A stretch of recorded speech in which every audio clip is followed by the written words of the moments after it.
అసలు మీ లోన్లీనెస్ కారణం ఏంటో తెలుసా? మీ మైండ్‌లో మిమ్మల్ని ఎవరు ప్రేమించరు, మిమ్మల్ని ఎవరు యాక్సెప్ట్ చేయరు, నాకు ఆప్యాయత ఇచ్చేంత సీన్ నాకు లేదు అని మీ మైండ్‌లో ఉంటుంది.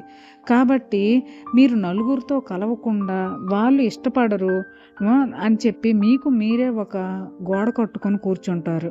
మీ మీద మీకు ప్రేమ లేదు. అవతల వాళ్ళకి కూడా మిమ్మల్ని ప్రేమించేంత సీన్ నాకు లేదు అని మీకు మీరు అనుకుంటున్నారు. అసలు ఇదెందుకొస్తుందంటే, మీరు మాట్లాడే విధానం గానీ, మీరు తీసుకున్న నిర్ణయాలు గానీ, మీ ఫిజికల్ అపియరెన్స్ గానీ, వీళ్ళేసుకునే బట్టలు గానీ, ఎప్పుడైనా రిజెక్షన్‌కి గురై ఉండొచ్చు.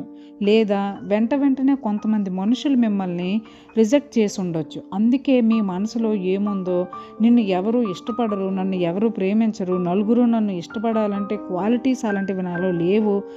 అందుకే నేను వాళ్ళతో కలవలేకపోతున్నాను అని చెప్పి మీకు మీరే లోన్లీగా ఫీల్ అవుతూ, ఆ నలుగురిని కలుస్తున్నా గానీ, మీ ఒరిజినాలిటీని దాచి, ఒక మాస్క్‌ని మీ ఫేస్ పైన వేసుకొని, మీరు నటిస్తూ వాళ్ళతో బయటికి వెళ్తూ ఉంటారు.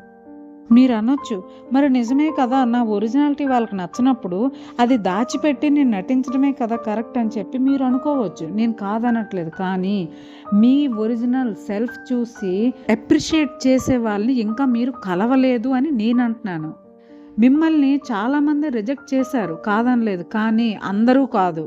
బియ్యం అంతా ఒకే గిన్నెలో ఉడుకుతాయి. ఒక మెతుకు చూసి ఉడికిందా లేదని చెప్పొచ్చు. కానీ మనుషులు అలా కాదు. ఒక్కొక్కళ్ళు పెరిగిన విధానం వేరు, ఒక్కొక్కళ్ళు నమ్మకాలు వేరు, ఒక్కొక్కళ్ళు వాల్యూస్ వేరు. అసలు మనకి నెగెటివ్ వాల్యూస్ ఉన్న వ్యక్తులు మనకు ఇంతవరకు తగిలారేమో. వాళ్ళు మనల్ని హర్ట్ చేశారు, రిజెక్ట్ చేశారు, మోసం చేశారు, ఇగ్నోర్ చేశారు. అంత మాత్రాన వాల్యూస్ లేని వాళ్ళు లేనట్టు కాదు కదా. ఇప్పుడు ఎగ్జాంపుల్‌కి కొన్ని వేల ఫోన్లని రోజుకు తయారు చేస్తారు. ఒక ఫోన్ క్వాలిటీని చెక్ చేస్తే సరిపోతుందా? చెక్ చేసి మార్కెట్‌లోనికి వదిలేస్తారా? లేదు కదా. ప్రతి ఒక్క ఫోన్‌ని చెక్ చేసి మార్కెట్‌లోనికి విడిచిపెడతారు. అలానే మనం ప్రతి ఒక్క ఇండివిడ్యువల్‌ని చెక్ చేశామా? లేదు. 10 మంది రిజెక్ట్ చేశారు, 10 మంది హర్ట్ చేసేసరికి అందరూ అంతే అని మన చుట్టూ ఒక గోడ కట్టేసుకుంటాం. నేనింక వేస్ట్ గాడిని, నేనింక ఇంతే. ఫ్రెండ్స్, ఆలోచించండి. Loneliness is biggest challenge. Break it. మీ ఒంటరితనమే మీ డిప్రెషన్‌కి కారణం. సో ఫ్రెండ్స్, ఇది తెలుసుకొని ఇంక బయటికి రండి.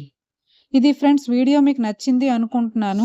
మీరేమనుకుంటున్నారనేది నాకు కమెంట్‌లో చెప్పండి. వీడియో నచ్చితే లైక్ చేసి సబ్స్క్రైబ్ చేయండి. Thank you.